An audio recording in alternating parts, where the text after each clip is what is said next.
It's a privilege today for me to be speaking to the staff at Central Church in Memphis, Tennessee. Jimmy Latimer is the pastor here, and Jimmy and I met many, many years ago, and I've admired him greatly for the work and the ministry that he's been able to accomplish through the Lord. He came in 1965. They had about 180 members in this church.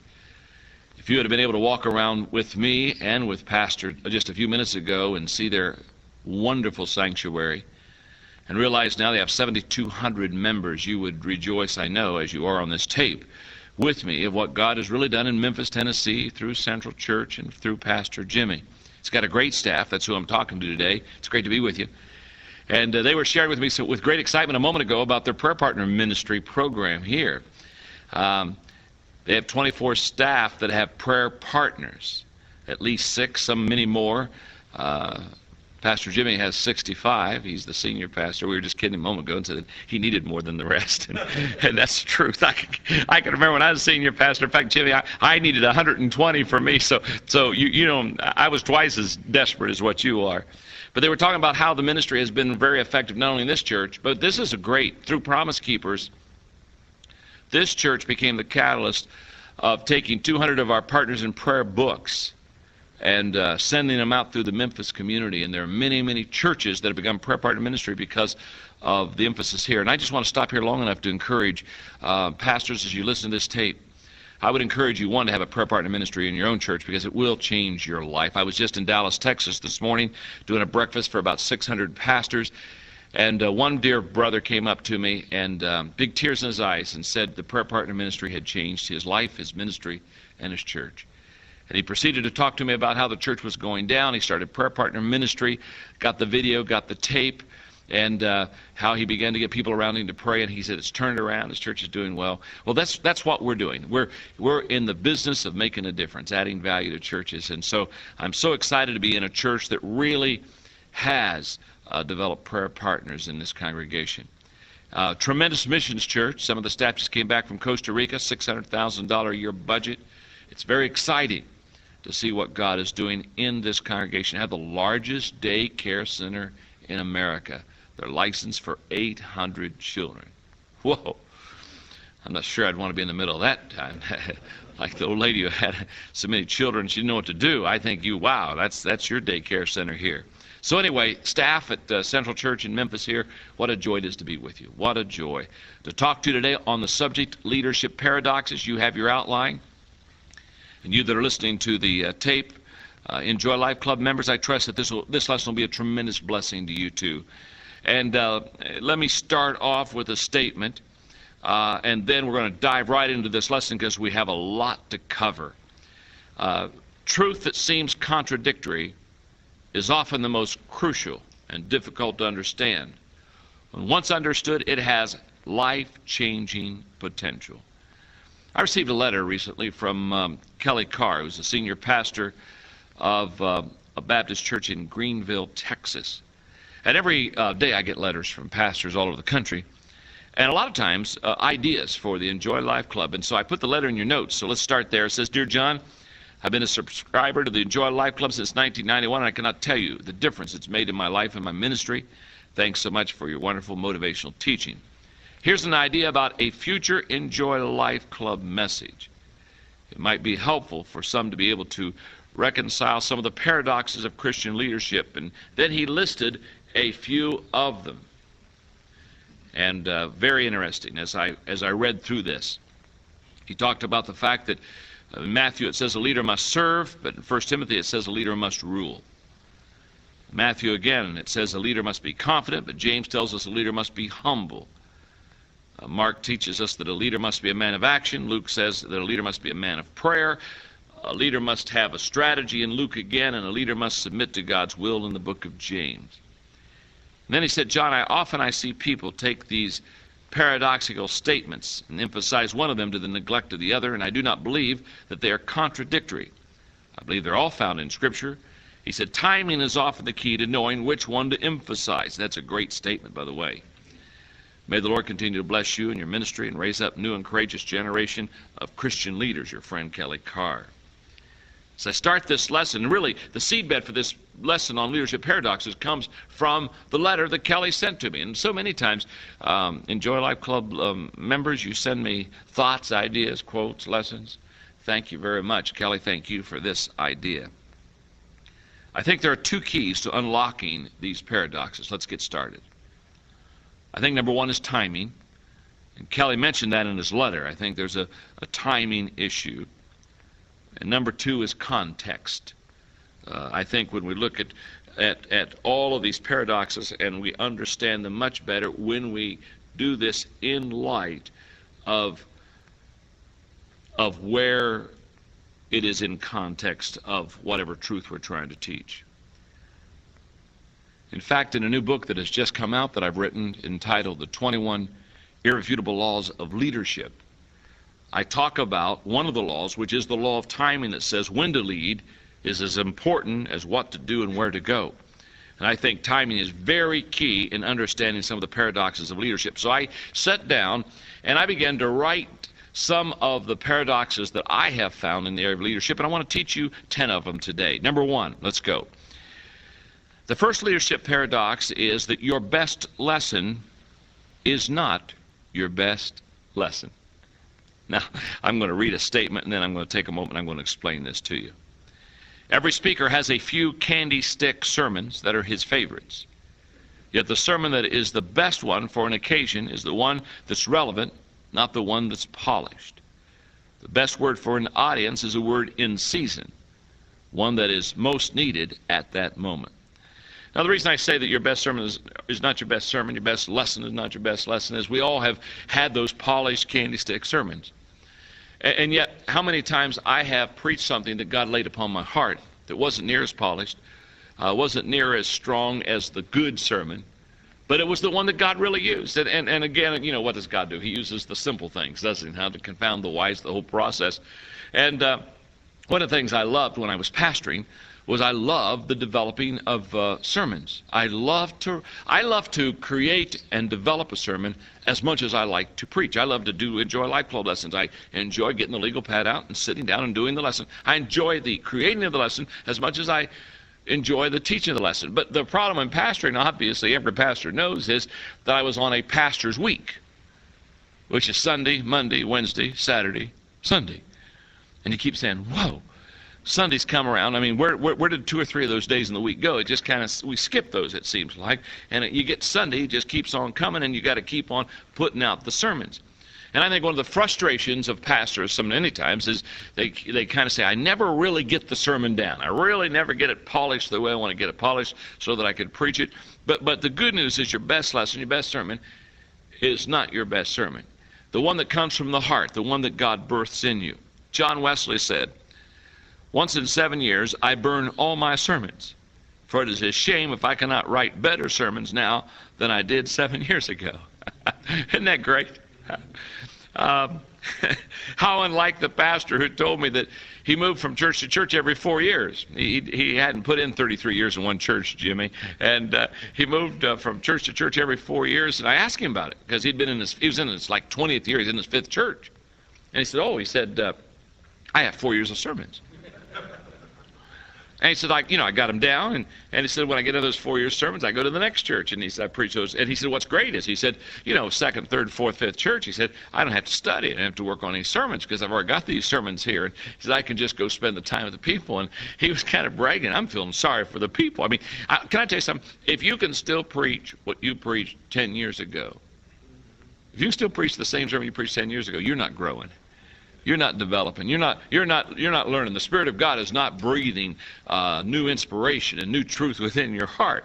And or sometimes I think, I grew up in the Holiness movement where they had evangelists all the time. And some of these evangelists had 20 sermons. They had about a dozen, 15, 20 sermons. In fact, some of them would say, don't tape the message. Well, I knew why they didn't want the message taped. They didn't want the message taped because they only had a dozen of those suckers. You know what I mean? And if you go tape that, you take away their sermon. Now, that's not what we want, gang. The freshness of God. It's like my prayer partner, Bill Classen, many times he says, do you have a fresh word from the Lord? And fresh word from the Lord means if you got something from God that's happened in the last few weeks, not in 1974, that's not fresh. That's a little stale. Well, your best lesson is not your best lesson. The best lesson you and I have is the one that God speaks to us, that breathes in our heart, one that we can come out and say, look, this is what I'm going through. This is what I'm sensing. This is what God is teaching me right now. This is what I'm learning. This is what I'm finding out concerning God and His sovereign plan for my life. It's out of life's experiences. Okay. So I decided to help us really kind of put our arms around the best lesson. And here's what I said in there. Are you ready for in your notes? Your best lesson is one that is birthed out of your life, not out of the life of another person. In other words, it's not what someone else told me, it's what I'm learning myself. Now, please, I want to stop here for a moment. We should always be learning from others, growing from others. This is not to say that all great ideas are going to come from us, but if it's going to be your best lesson, I mean truly a great one, it's got to be something that you have experienced yourself. You're not just telling something that somebody else has told you. Your best lesson is one that is touching your life now, not something that touched your life last year. It isn't a fact that what happened last year was not real. It's just what's happening now. Number 3, your best lesson is one that is relevant to your people, not just another lesson to fill in on Sunday or Wednesday. Your best lesson is one that is from your heart, not just your head. You've thought it through, but you've also emoted it and felt it in your life. Passion has stirred up. Number 5, your best lesson is one that is filled with openness and integrity, not quick answers and cliches. The people don't need a Mr. Answer Man. Number 6, your best lesson is one that is ministered to you before you minister to others. In other words, God speaks to you and has ministered that lesson to you before you have ministered it unto others. I remember several years ago now when we were getting ready to hire a worship leader, and he was a wonderful worship leader for us at Skyline named Brad Hansen. Brad and Janie, wonderful people. And I can still remember sitting in a restaurant in San Jose, California, just talking to Brad and enjoying the very informal interview at that point of our relationship. And I remember asking Brad, I said, Brad, how do you on Sunday mornings, how do you prepare for worship as a worship leader? And I'll never forget, he kind of just sat back in his chair and big old tears just really filled his eyes. And he said, John, he said, the way I prepare to lead people in worship is I get up an hour early and I worship the Lord myself. He said, I worship the Lord myself, and he said, by the time worship is ready at church, I'm ready to lead them in worship. I've already spent time with the Lord. He's already ministered to me. And I thought to myself how true that is. Not only in worship, it's true in teaching, preaching, communicating. We teach out of the overflow. That's the best lesson. The best lesson isn't one that we prepared 10 years phrases right and all the stories right, and it's just a nice classic piece. And I'm not opposed to that. It's just that the greatest lesson I know that God has ever used in my life have been those lessons where I just came out of the prayer closet with a fresh word from the Lord, and I could hardly wait to pass it on to those around me. There are 5 questions I ask in preparation. Question number 1, is the message fresh to me? If it's fresh to me, it'll be fresh to the people. Number 2, is the message what God wants? In other words, is it on His agenda, not mine? Number 3, is the message what the people need? Is it where they're living? And number 4, is the message filled with prayer? Number 5, do I have integrity with this message? In other words, as I talk the talk, can I look at people with integrity and say, I also walk the walk? What I'm telling you is what I've lived. And number 6, do I have a greater desire for God's glory than for mine? Those are some good questions to keep the lesson fresh. Classic example about your best lesson not being your best lesson. One of my greatest preaching mistakes, and I've had so many over the years, but I remember in the early 1980s, they asked me to go to Urbana to speak to a huge, large youth convention. 15,000 kids, okay? And I mean, you have to understand, back then, I'm 34, 35, and I'm stoked. I mean, I'm going to preach at where they play basketball at the University of Illinois, and there are going to be 15,000 kids in there. And man, I said, I'm going to preach the greatest message I've ever preached. And I mean, I worked hard, I prepared, I prayed, I did all. I really poured days into this message, and to be honest with you, I was very proud of it when I got done. Just really proud. I thought, oh man, the world is waiting for this message.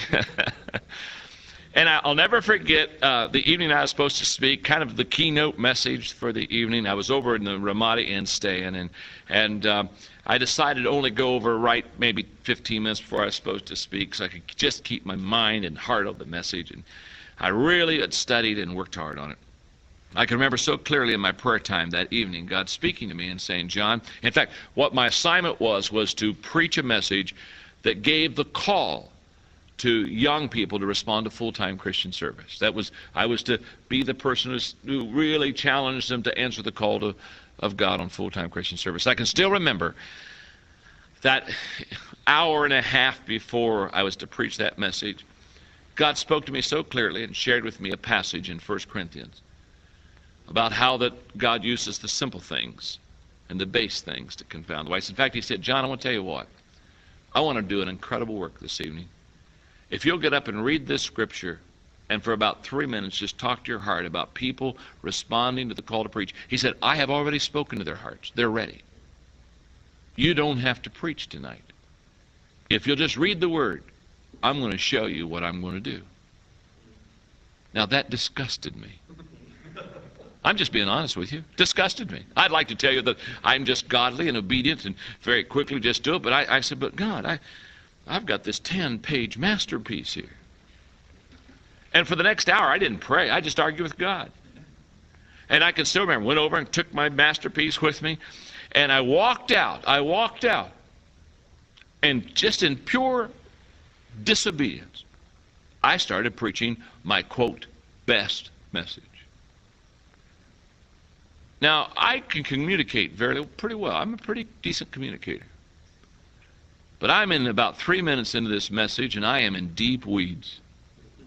I mean, it isn't coming out right, and I am losing thought, and I mean, it's very obvious that I'm in trouble. And God all the time is saying, John, hey, boy, the passage in 1 Corinthians still works. This will still work, you know. And in about 3 to 4 minutes in, I stopped. I said, folks, I'm not supposed to preach tonight. And I turned to that passage in Corinthians, and I read that. And I just shared my heart for 3 minutes about the call to ministry and how God wanted to do. And I opened up, and I'm telling you, they had bracelets on, ID bracelets for the convention, and they were to come down and it was the last night, take the bracelets off if they were answering the call to ministry. And I believe, if I'm not mistaken, over 1,500 kids came forward to answer the call to ministry. And I mean, they're coming forward, and all the time, and everybody's amazed. Everybody's amazed because, first of all, they, for 3 minutes, just saw me wrap my tongue around my tonsils. You know what I'm saying? So, and then the scripture, and they're just seeing God do a great work, and it's huge. I mean, God's getting all the glory. And again, I'd like to say, man, I was all excited. I'm sitting there, and I'm thinking, boy, it wasn't my message that did it. And everybody came up to me and said, boy, it wasn't your message that did that tonight. You see, your best lesson isn't your best lesson. The best lesson you and I ever have is that fresh word from God. Does that make sense? Leadership paradox number 2. You can't lead people if you need people. Let's talk about it. You can't lead people if you need people. The codependent pastor, it's in your notes, who feels he must be liked, accepted, and at peace with everyone, will never have the backbone to lead people into new, uncharted, or risky territory. Leaders who need the strokes of people disqualify themselves from objective decision making. Now, this is tough. This was very tough on me. Because when I started the ministry, I wanted everybody to like me, and I'm highly relational, and basically I just wanted to empower people and say yes, and never wanted to basically have anybody disagree with the decision I was going to make. But it doesn't take long in leadership to realize that if you are needing the acceptance and the approval of all the people, you'll never make the tough decisions. That's why I say if you need people, it's difficult to lead them. In my journey, I have found that out. So true. I have found that out. Well, it was in my first church that I tried out. As I grew up as a young pastor, what we did is we went to churches to try out. In other words, they were looking for a pastor, and it was called a trial sermon. And it was a trial, I can guarantee you. You're up in front of the people, and they're looking at you, and you're looking at them, and they're doing a kind of a sniff test on you, and you're trying to preach a message, and it was tough. And here I am, I'm right out of college, and I can still remember Maysville, Kentucky, sitting down in the afternoon, and they really seemed to like me. And it was a pretty good church. It was probably ran close to a couple hundred people. It was kind of really a plum for a young pastor to even have the invitation to go there. And I can still remember sitting down in the board meeting that day, and I realized very quickly in that board meeting that one wealthy family controlled that church. And here I am, I'm a 22-year-old kid, and they're beginning to tell me what they'll do, what I'm to do, how they'll run it. And basically they said, we just expect you to preach on Sundays. Just preach on Sunday. We'll take care of everything else. And my heart began to sink because I realized that this was not going to be a relationship that I wanted as far as leadership is concerned. I can still remember saying no to a good salary and a new home and all that stuff. But in my early years, I had to learn. I had to learn to make the tough decisions that many times my wife didn't agree with. Just tough decisions. And that's where we get the idea that it's lonely at the top. If you really can't lead people if you really need all their continual affirmation. Codependency. Oh, what a huge problem in the church today. So here we are. How do you remove codependence from your life? Number one, spiritually die to self. It's a great biblical teaching. Number two, acknowledge your accountability and responsibility to God. He's the one that someday I will stand before and give an account concerning my life. And so will you, pastor leader. Number three, accept your responsibility as a leader. And the responsibility of leadership is the fact that there's a price that comes with it. What I have found, because I do leadership conferences everywhere, what I have found is pastors love to talk about the perks of leadership, but they don't like to talk about the price of leadership. Number four, and I believe this very strongly, do not allow hero worship. Don't allow your people to put you on a pedestal. Don't allow them to put you in a place where you're bigger than life to them. Because I'll tell you what happens. If you allow that, you'll start role-playing. Because you'll try to live up to that reputation that you have. And it's so good to every once in a while look at people and they try to put you on a pedestal, and you look at them and say, no, you don't understand. I'm not that good. I'm not that good. I'm not that fast. I'm not that smart. Don't let them put you up on a pedestal and do the hero worship. This is not what you want. Number five, raise up and empower a team of leaders. Raise up a team of leaders around you to complement your gifts. And number six, keep mature people close to you. I think that is a huge help. Keep mature people, mature believers, people that have walked in the faith a long time. That'll keep your feet on the ground. And I have a statement from Dr. John Townsend in your notes. He said, we need to find maturing, caring people who will love our boundaries just as much as they love our attachment. Ask yourself, do the people closest to me love my no as much as they love my yes? Whoa, great question. Paradox number three. Your problem is not your problem. Let's talk about it. In your notes, difficulties are rarely insurmountable. Our real problems are not the challenges we face from day to day, but rather the perspective with which we interpret the problems. The only reasons that leaders fail to overcome obstacles is that they perceive and approach them wrongly. I believe this with all of my heart. The first rule of holes: when you're in one, stop digging. Can you handle me intellectually on the tape today, okay? Huh? When you're in one, stop it. In other words, don't make your problem any worse than it. And I'm telling you, haven't we all seen leaders who had problems, and when they got done, they really had a problem with a capital P. And again, it's not the problem, it's our perspective of them. So how do we stop digging our problem holes? Let me give you 3 things. Number 1, develop and maintain a right perspective concerning problems. Perspective is so key in dealing with problems. In fact, I love this statement. It's not the size of the problem that determines our outcome, but the way that we see it. It's not the size of the problem, but it's the way that we see it. You know, Dean Smith, great basketball coach for North Carolina for many, many, many years, just retired last year, said if you make every game a life or death proposition, you'll be dead a lot. When you feel that failure isn't fatal, you've got the capacity to rebound. Great statement. After the Chicago Bulls won their last world championship from the Utah Jazz, the other guard by the name of Kerr, I listened to him in an interview, and he said something very interesting about Michael Jordan. Basically, he said, I've never seen anyone play this game who had the ability to think positive even when the game wasn't going well or when he wasn't playing well. And he was talking about Michael. And he cited one game. He said there was one game that Michael was, at the end of the first half, he was 3 for 13. Okay, not a real good shooting night for Michael. And he says during halftime, he was telling all the players, you got to get the ball to me more. You got to get the ball to me more. And he was saying, you know, most people with 3 for 13, they'd be looking for the bench, you know, the end of the bench. They don't even want to be near the coach. And it's kind of like, let me check out. This is not my game tonight. I'm not doing well. And Michael's saying, you just got to get the ball to me more. You got to get see, he's 3 for 13. You know what he's saying? He's saying, I'm due. I'm due. He had a fresh perspective of the way that he saw problems. How do you stop digging our problem holes? Number 2, embrace momentum and make an effort to build it. You've often heard me say momentum is a leader's best friend. Here's what it is. Momentum is the great exaggerator. I love that phrase. Momentum is the great exaggerator. What I mean by that is this. When you have momentum going for you, it exaggerates the positive.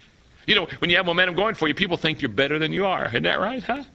You know, the pastor gets up and said, turn to the book of Genesis, and people say, oh, powerful preacher, isn't he, huh? It's the great exaggerator. Now, just as when you have momentum going for you, it's the great exaggerator in a positive way, when you have momentum going against you, it's the great exaggerator in a negative way.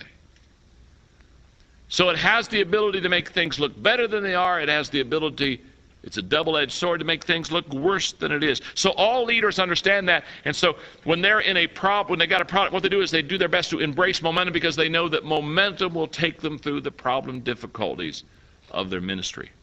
One more thought about the problem holes that sometimes we dig. How do you stop it? Number 3, solve problems at the lowest level possible. What a great teaching lesson this was for me in my first pastorate. Because my first pastorate, I tried to solve all the problems. I was kind of like Mr. Country Doctor. I was kind of like Mr. Answer Man. In fact, I prided myself because after about 6 months at the church, people said, you know, John is a great problem solver. Now, you know what I found out that meant? That meant that every time they had a problem, they brought it to me.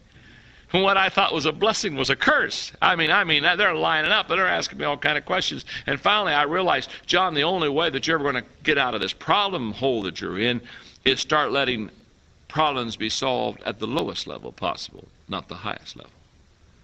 So I always made sure there was someone else to solve the problems. And the only ones that I ever got were really, truly the big ones. So many times in churches, the church board spends all of its time on all the problems instead of letting those problems be solved at the lowest level possible. Paradox number 4. The 4th leadership paradox is this. The more broken I am before God, the more useful I am to God. Look in your notes. Strength is something we work for, something we reward in our country, and ironically, God always chooses to break a leader usually in the area of his strength, before he can use him greatly, the more deeply we're broken of self-sufficiency, the more he trusts us with power.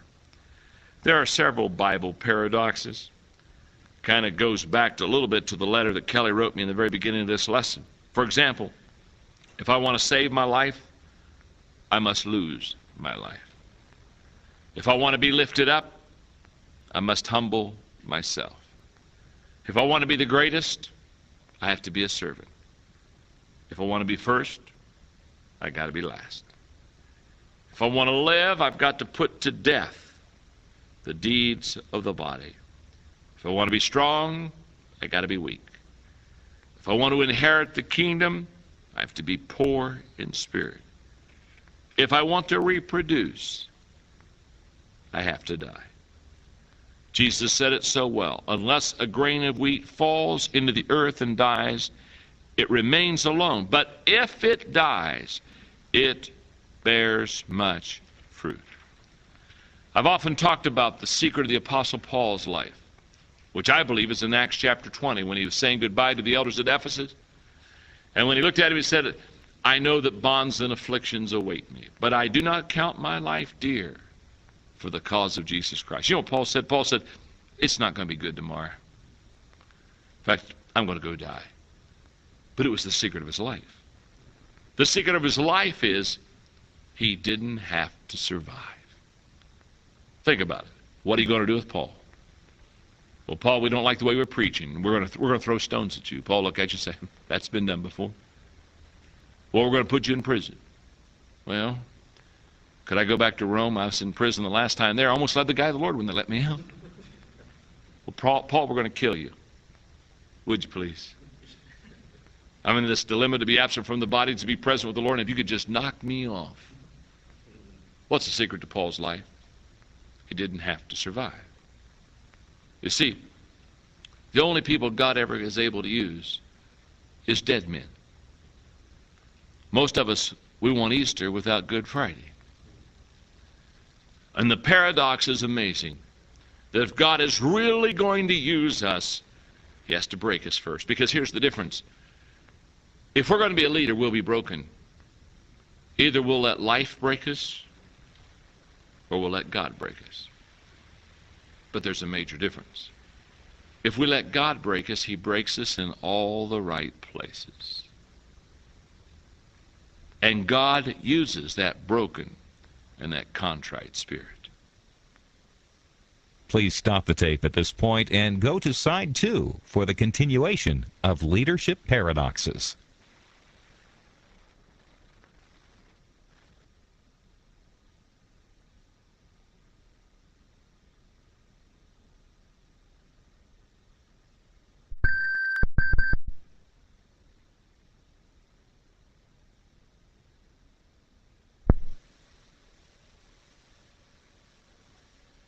Paradox number 5.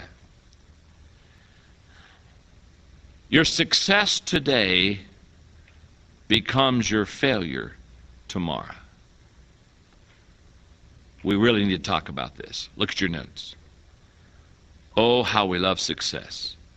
Once we have a little piece of it, we want to hold on to it forever. And that's the problem. Life changes. And no set plan will last long. What got you there won't keep you there. I promise you that. Pastors all over the country, they find something that really helped build their church. And man, they just say, that's it. I'm going to stay right on that. Many, many times I've had this conversation with Elmer Towns when he wrote the book back in 1969-70, the 10 largest Sunday schools. It was one of the first church growth books I ever read. Had great impact on me.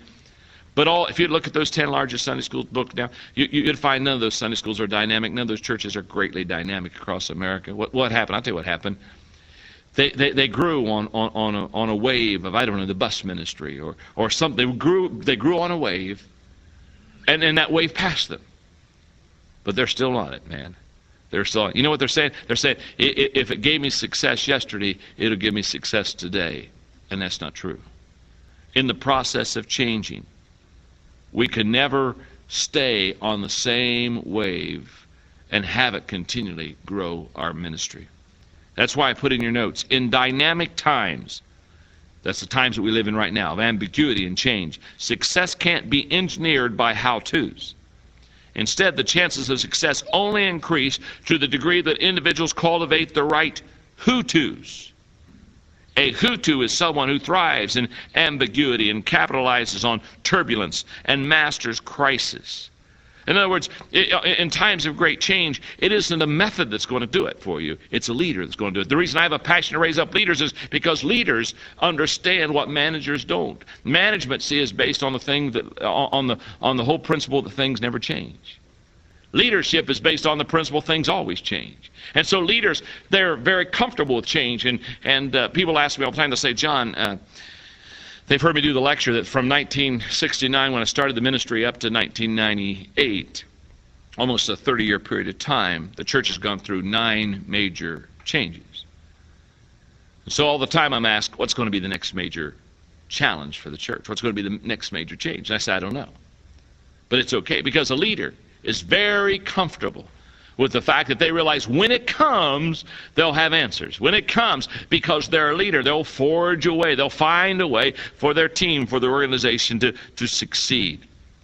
But your success today, my success today, literally will become our failure tomorrow. I'll guarantee you, if we just ride that wave and don't change. That's why I put in your notes, when you're in times of chaos or significant change, J. Paul Getty says, experience is your worst enemy. Experience only helps in situations that have a degree of predictability. It is deadly in situations that require a fresh approach. When Christopher Columbus set out to discover a new land, he didn't have a Houston tracking system. He couldn't check in to find out where he was. You know, by the time he got a little bit beyond Spain, out to the Canary Islands, you know, by the time he passed the Canary Islands, he put his map away. Didn't do him any good. Nobody had ever been where he had been. It was uncharted territory. That's exactly the way our life is. That's why I put in your notes, success does not lie in your ability to adjust to change. Success lies in your ability to anticipate change. Let me read one more thing to you. Listen carefully. The man who uses yesterday's method in today's world won't be in business tomorrow.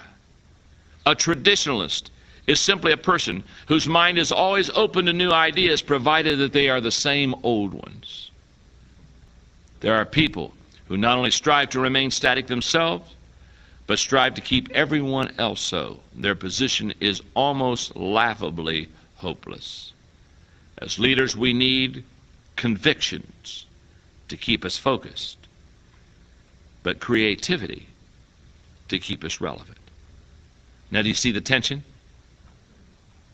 We need a foundation to keep us solid, but we need a faith to allow us to soar.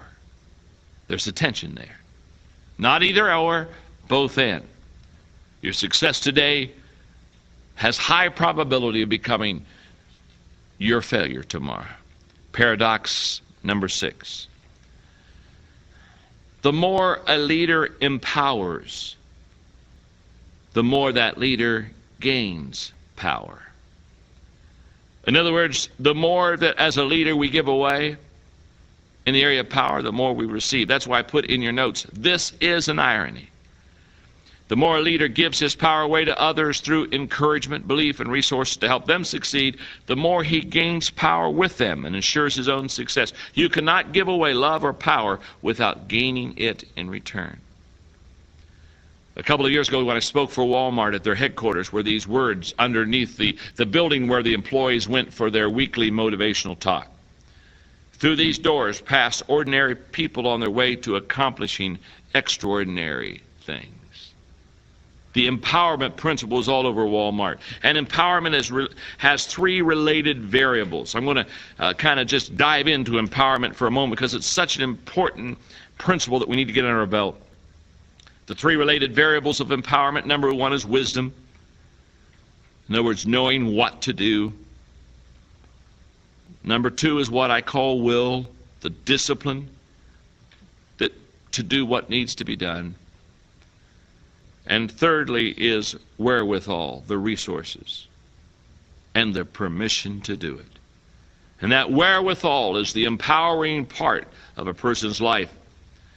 The Center for Organizational Effectiveness has a wonderful, wonderful teaching on the 6 levels of empowerment, and I just threw them in your notes just to help you if this is an area, perhaps as a church leader, as a Christian leader, your weekend, this will maybe just help you to become more of an empowering type of person.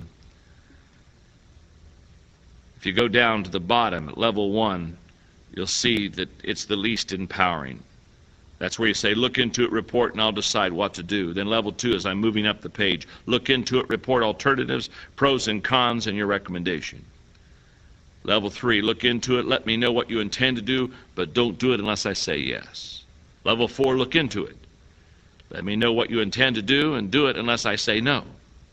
Level 5, take action, let me know what you did. Level 6, take action, no further contact required, which is the most empowering. Very, very important, those 6 levels. For employees to feel empowered, they must, 1, have an opportunity to perform in an empowered way. How is that? You express your desire for their growth. It's an attitude of trust and respect. It's an empowering culture. It's a high belief in them, their ability. Number 2, for employees to feel empowered, they must have a sense of personal esteem. They must feel good about themselves. Number 3, they must accept ownership of their job. They must take that responsibility personally. Number 4, they must feel a part of the team. Number 5, they must believe that they are part of something significant. By the way, when Disney trains its street sweepers, you know, for the parks in Disney World, Disneyland, when they train their street sweepers, they train them for 4 days. Not because sweeping streets is that difficult, but they train them to answer all the questions anybody in the park would ever ask. Wow. I was asked recently, I was speaking at a general conference for the Church of God Anderson, wonderful group of people. And one of the questions asked to me in a kind of a leadership luncheon, one person asked the question, John, what do you think is the next change in church leadership? I'm not sure this is the next one, but I can see this coming. I'm not sure that I'm a prophet, but I can tell you what I think. I shared with him that day, I said, I think the next major change in church leadership is that we're going to go from solo pastors to more of a team leadership and team ministry. I see it coming all over the country. Where you begin to share responsibility and you begin to share the load. If that's going to happen, empowerment, of course, is obviously very, very key. Paradox number 7. This one I got from Schuller. It's easier to raise millions for a cathedral than hundreds for a washer. Sounds like Schuller, doesn't it? And in your notes, he found that the ease with which we raise funds is not tied to the amount that we must raise, but the vision for which it is raised. He noted it was easier to raise millions of dollars for his Crystal Cathedral than hundreds of dollars for a dishwasher years earlier. And we've been there, haven't we?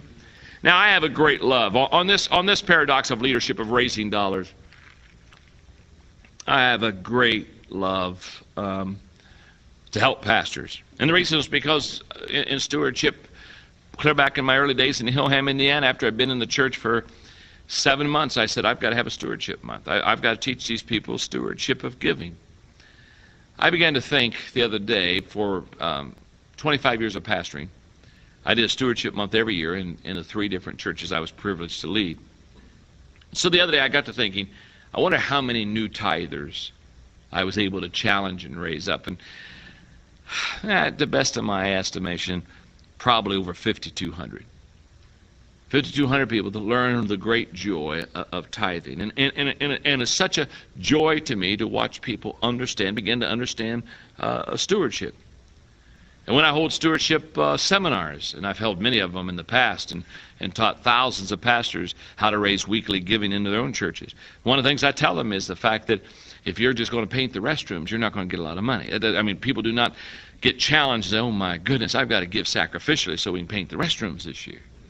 You've got to cast the vision. It's got to be beyond that for them to be stirred up.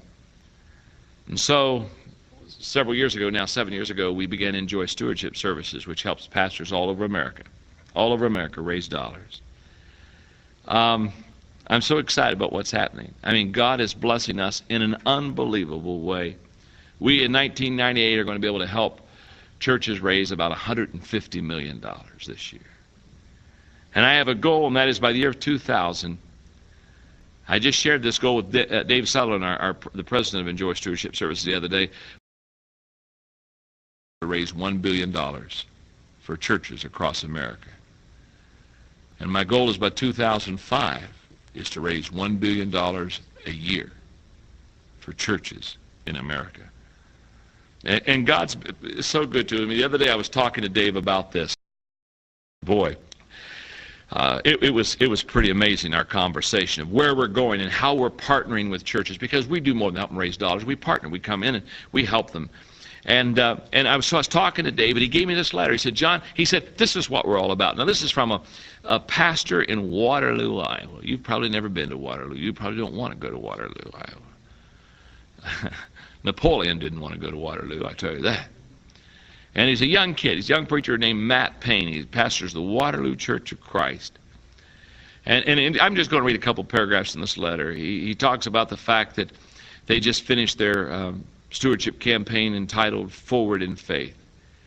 He said this, notice, he said, our church was working through some major conflict when the leadership decided to set a mammoth vision of building a multi-purpose facility which could be used to accomplish our mission of reaching out and ministering to our community. And it was a relief of knowing that ISS was available to partner with us in this process. He said, we're currently talking to architects and are developing plans to begin this project within the next couple of years. Talked about Paul Nanny, one of our consultants. He said he was perfect for our congregation. He motivated our steering committee to ask God's guidance and to simply do what he said. And he said he did a wonderful job challenging them. And the process, he said, of this campaign brought purpose and unity to the church and great celebration. Then he said we praised God on our Victory Sunday when we surpassed our miracle goal of $200,000 by 11,000. Now, this is a very small church. Now, listen what he says. He said the faith challenge brought unity and monetary commitment from our people of our church. But with the help of other Enjoy programs such as Joshua's Men and the prayer partners of our congregation, they're growing spiritually, and we're growing numerically, and Enjoy leadership conferences and lay ministry conferences. One that we're going to do a lay ministry conference here in your church in Memphis tomorrow on Saturday. You have over 3,000 people coming. Then he says, thank you, ISS and John Maxwell, for your commitment to partnering with churches like ours. Now, this is what brought tears to my eyes, this next statement. As a 27-year-old pastor, he's a kid. He's just a kid. In fact, the older I get, the more of a kid he is. Listen to this. As a 27-year-old pastor, I am able to be effective beyond my years because of you. With partners like you, Satan, watch out. And I thought, this is why we do what we do. We understand finances. We understand how to help churches raise those dollars. In fact, I put in your notes, just to kind of help you, Pastor, the 5 D's to raising big dollars. The first D is dream. You got to ask yourself, do we see the picture? Then the second D is desire. That's passion. Do we want it? How bad do we want it? The third D is decision. Are we willing to pay the price? 4 is design. What's our plan? Do we know how we're going to achieve this? And number 5 is disciples. Do we have the people trained and committed?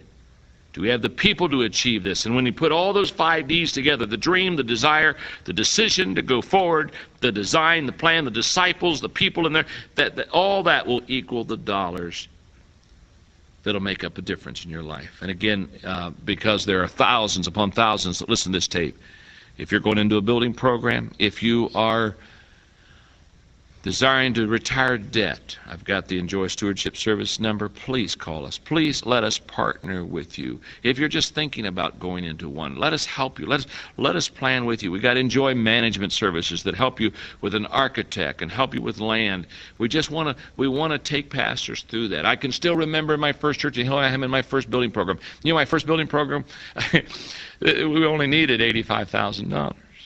It's back in 1970, just a little church. In fact, my second church, when we built our multi-million-dollar building, the nursery was bigger. The nursery was bigger than my church, my first church. But can I tell you something? I've been in $35 million building programs. Can I tell you something? My first one of $82,000 was bigger than all the others. And I asked myself many times, who do I turn to? Who can help me? Had no idea. That's one of the pleasures of Enjoy Stewardship Services, just partnering with pastors. Number 8. The 8th leadership paradox, you have to give up to go up.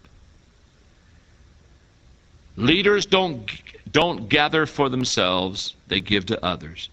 Jesus would define leadership as servanthood. Leaders realize that they are not their own. That's why Paul said to the church at Philippi, don't push your way up to the front. Don't sweet talk your way to the top. Put yourself aside and help others get ahead. Don't be obsessed with getting your own advantage. Forget yourselves long enough to lend a helping hand. You've got to give up to go up. You know, when you go to an auction, everybody bids on the low price. But as the bid goes up, the people that are in the bidding get fewer. It's true in leadership. The higher you go, the less there are. There are 2 kinds of give-ups in a leader's life. Boy, I know both of these. I've had them both in mind. The first is the give-up that we don't want to give up.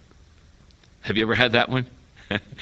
It's to give up for it. It goes back to, hey, that sermon I preached in Urbana when God said, give it up. I didn't want to give it up. I wanted to show up, baby. I wanted everybody to say, what a great message. All those people came forward because you're a great preacher. Oh, baloney, huh? That's Greek for nuts. That's what that is. C.S. Lewis talks about this kind of give up that you don't want to give up. Here's what he said. It's in your notes. The essence of suffering lies in the fact that initiative is taken out of our own hands. So long as our lives are in our own hands, we will never really give up the very thing we need above all to give up if we are to be changed. Whether that thing is our money, our house, our good opinions of ourselves, our good name, our health, or our very life. What we do not want to give up is precisely the things that it is necessary for us to give up if we are to grow.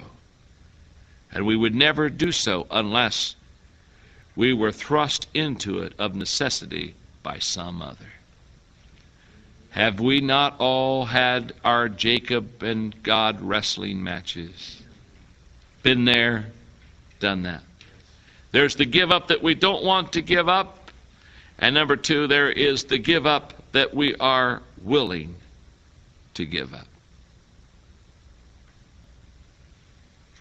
And sometimes one comes before 2. We wrestle with him because we don't want to give it up until we yell uncle. And then we're willing to give it up. Let me give you observations about these 2 give-ups. Letter A, both kinds of give-ups are essential to reach full potential. Letter B, give up number 1. That's the give up we don't want to give up. Give up number 1 is an issue of trust. Can I really trust God if I give this to Him? Give up number 2 is an issue of discipline. Personal discipline. Letter D, both give-ups become more natural as we continually give up. And letter E, both give-ups to God ourselves allows us to be more effectively give out to others. When we give up to God and ourselves, we're able to give out to others. Leadership paradox number 9. 2 more. The bigger the crisis, the greater the miracle. Great paradox. Notice in your notes, miracles always begin with problems. Therefore, the greater our problems, the more likely candidates we become for bigger miracles. With small challenges, we can only receive small miracles, but with large ones, we can experience large miracles from God. I love the story of the loaves and the fish. It's one of my favorite stories to preach. When the disciples came to Jesus and told him that the people were hungry and that he ought to send them away. I love that part, don't you? Don't you love Jesus? The disciples said, Lord, you're going to have to send the people. Don't you love how the disciples not only told God he had a problem, but then they told him how to solve it? Huh? I relate to those guys. I've done the very same thing. And remember how he turned the tables on? He turned around and said, you give them something to eat. Oh, my. I guarantee you they wish they had never brought it up. You give them something to eat. Oh, forget it, Lord. We ought to be fasting today anyway. Huh? Now, what's incredible is, when you look at that story, all miracles begin with a problem. Every one of them. Somebody told me all miracles are a result of faith. I said, no, they're not. I've known people that received miracles that were surprised they received them.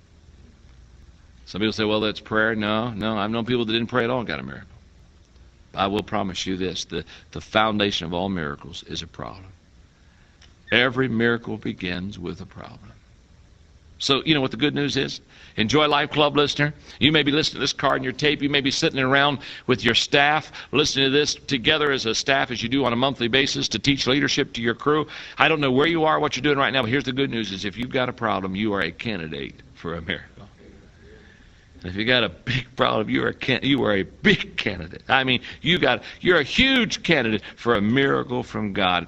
Just recently, I was so blessed. Somebody sent me the video of Jim Cymbala, who pastors Brooklyn Tabernacle and has done so much good stuff in the area of prayer. They sent me a video of him at a Gaither gathering preaching on prayer. My house shall be called a house of prayer. And I was walking the treadmill. What I do is I watch my videos in the exercise room. So I'm walking the treadmill and I'm watching this message, and really I want to only walk for 30 minutes, but I just can't stop. I hate those long messages when I'm exercising, But was he anointed? Was God all over him? And he talked about his daughter. And how she was so messed up, way beyond reach. And how he was just impressed by God to spend time in prayer for her and no longer bring the issue up to her or confront her about the problems. Just spend it and shared it with his people. And he tells about one night where the congregation just said, we got to pray. This is the night to pray for your daughter. And transformation of his daughter's life and so many good things that have happened. But as I listened to the story, I thought, here's a dad who feels the huge weight of a daughter that's just not living right. And you go to Jim Cymbala, he'd say, I want to tell you the secret to the miracle. It was the fact I had a huge problem and God answered prayer. You know what I love about miracles? You don't need a majority to receive a miracle from God. You don't need to get your congregation to vote on it, Pastor.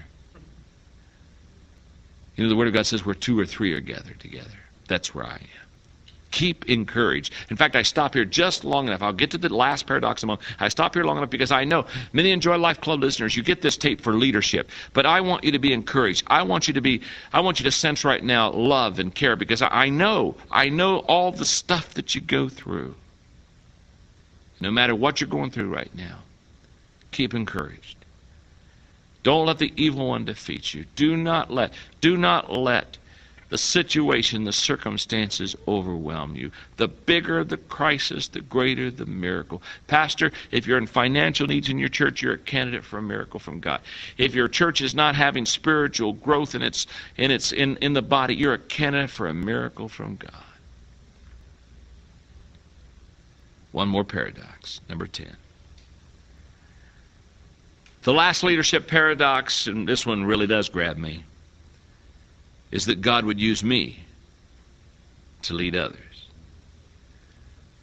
Because you know what a paradox is? It's a statement that seems contrary to common sense, yet it is perhaps true. Look what Paul said to the church at Corinth. This is out of the Message. I love the Message.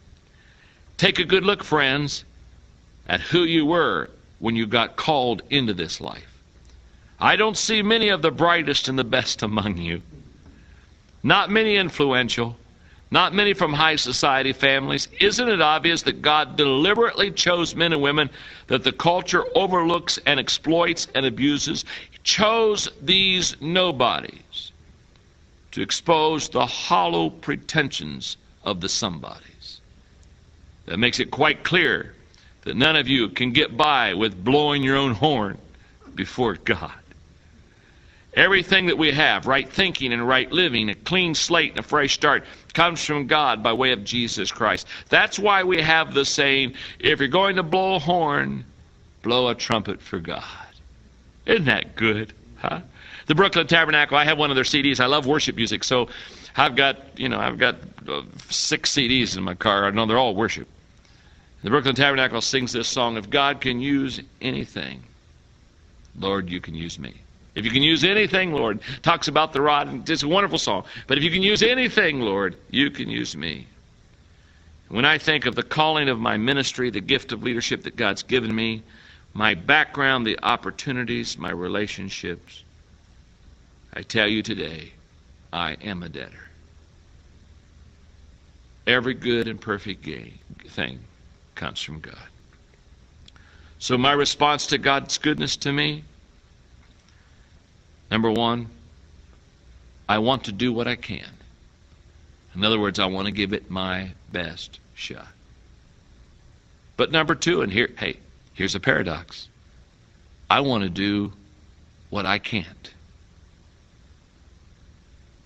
Because that's God's blessing. I want to live beyond my own means. I want to do a work in the ministry that affects so many people in a positive way that people say, I know John. It's impossible with him.